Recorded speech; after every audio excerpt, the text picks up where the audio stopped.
पहली खबर। और भट्टी साहब आपकी तरफ आता हूं, ये इलेक्शन एक्ट में तब्दीलियां की जा रही हैं, इलेक्शन दूर दूर तक नजर नहीं आता, मगर ये तब्दीलियां क्या क्या गुल खिलाएंगी या क्या बेहतरी लेके आएंगी, जरा इस पे रोशनी तो डालें भट्टी साहब। बिस्मिल्लाहिर्रहमानिर्रहीम।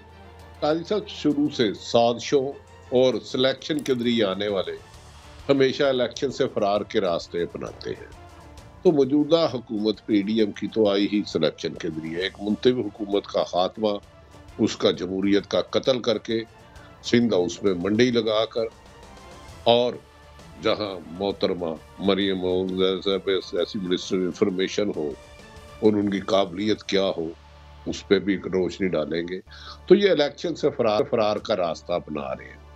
कल तोशाखाना का जो पोस्टमार्टम ख्वाजा हारस ने अदालत में किया, इनकी हर इंतकामी कार्रवाई इनकी नाकामी की एक दास्तान बनती जा रही है।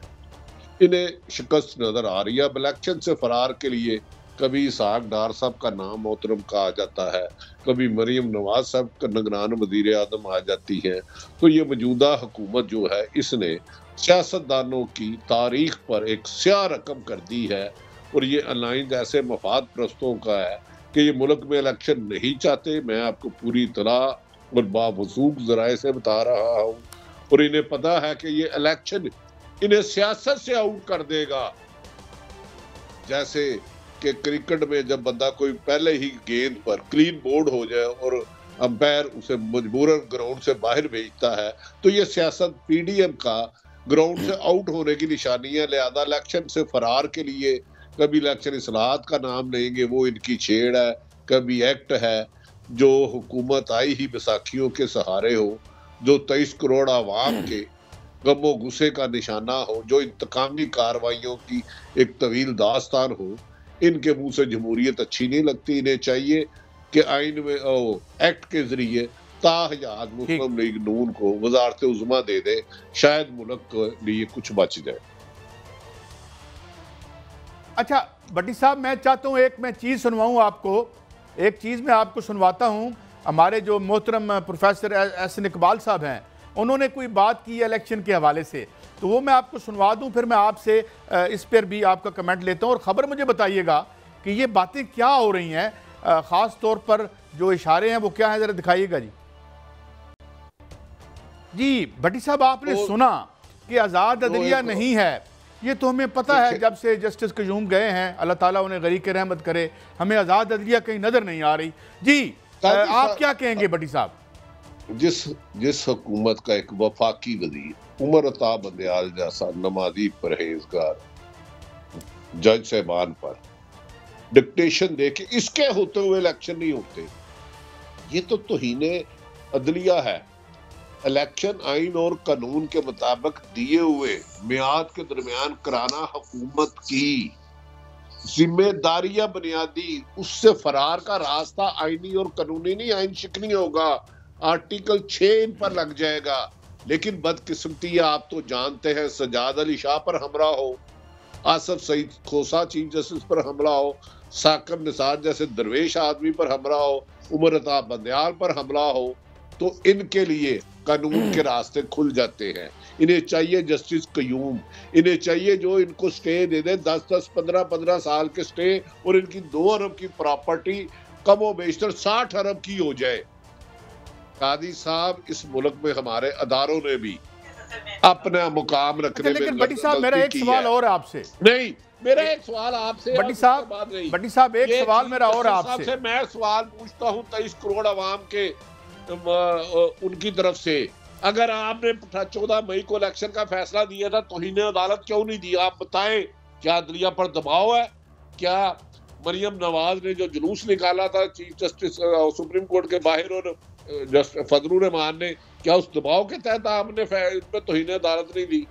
तो फिर अगर इन्हें तौहीन अदालत की गर्ज है, अगर ये आइन और कानून के पाबंद नहीं, तो 23 करोड़ और अवाम को भी आइन जैसी कैद से आजाद करे जो चंद खानदानों के गुलाम बना दिए आपने। अच्छा, लेकिन नहीं भट्टी साहब, एक और बात, फिर मैं भट्ट साहब की तरफ आता हूँ, खामोश बैठे हैं बड़ी देर से। जो हमारे नेक्स्ट चीफ जस्टिस इंतहाई इंटेग्रिटी वाले जज हैं, इंतहाई उनकी एक आला रेप्यूटेशन है, सारा करियर उनका बड़ा शफाफ माशाल्लाह, तो ये उनको मैं तो समझता हूँ ये तौहीन आने वाली अदलिया की भी है और आज की भी अदलिया की है। आप ऐसे ही समझते हैं भट्टी साहब? देखिए काजी साहब, इनके लिए तौहीन वो तौहीन है जो इनकी मर्जी के खिलाफ इनके जराइम की निशानदेही करे, इनकी ख्वाहिश के ताबे होकर फैसला ना करे। आइन और कानून को तो मानते नहीं। मैंने बताया ना, गुजारिश है, खैबर पख्तूनख्वा और पंजाब में कौन सी हुकूमत चल रही है? 155 सीटों वाला करके एक आदमी जिसपे फर्दे जुर्म नहायत काबिल एहतराम शहबाज शरीफ सब, जो इन सब में नून लीग में बेहतर है, कि 6 महीने फर्दे जुर्म आयद नहीं हुई, आपने उनको वजीर आज़म बना दिया। तो आप ऐसा करें, फिर मरियम औरंगजेब साहब ये गैर जानबदारी की इंतहा कर रहे हैं, इन्हें चीफ जस्टिस का चार्ज दे दें। ये देख रहे जिस दिन फाइल ईसा साहब ने मोहतरम आने वाले कमिंग चीफ जस्टिस इनके खिलाफ फैसला किया, इन्होंने उनके खिलाफ भी वो प्रोपेगेंडा करना है कि तारीख बन जाएगी। आप इनसे बेहतरी की तवक्को ना रखें, आईनी और कानूनी मामला इनसे हल ना कराएं। अदारों को अपने वकार के लिए कोई फैसले करने होंगे, अब बहुत देर हो गई। और मेरी तमाम अदारों से गुजारिश है कि पीडीएम का गंद ना उठाएं, खुदा के वास्ते। अब इसमें मसक शुदा स्मेल आ रही है और लोगों ने कानों पे नाकों पे हाथ रख ली है। ये खौफ का बुत इनका टूटने वाला है।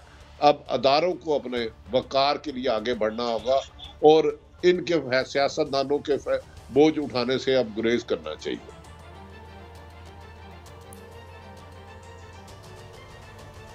ये ज़रा हमारे वज़ीर दाखिला ख्वाजा आसिफ साहब का भी एक शॉट है, वो भी सुनवाते हैं आपको। और भट्ट साहब मैं आपसे पहले टेक लूँगा और फिर भट्टी साहब से सुनाएं जी।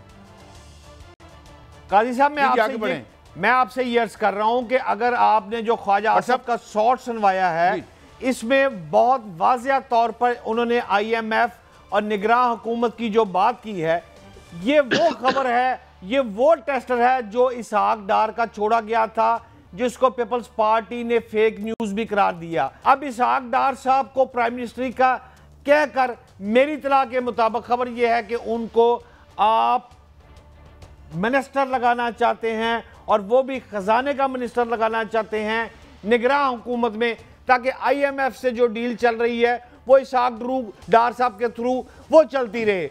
इसका लॉन्ग प्रोसीजर जो है वो चलता जा रहा है। लेकिन इसके साथ साथ आखिरी बात मैं ये भी आपको जरूर कहूंगा कि सेनेटर रजा रब्बानी ने वाज़ेह तौर पर आज कहा है कि 30 दिन, 60 दिन या 90 दिन, इससे आगे इलेक्शन नहीं जा सकता।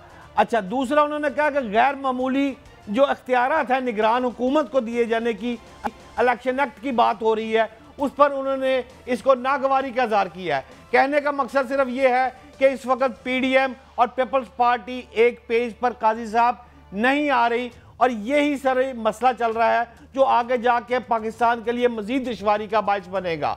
कि किसने प्राइम मिनिस्टर बनना है किसी को अभी तक कुछ नहीं पता, ये सिर्फ मेरे बाबे को ही पता है कि प्राइम मिनिस्टर कौन होगा।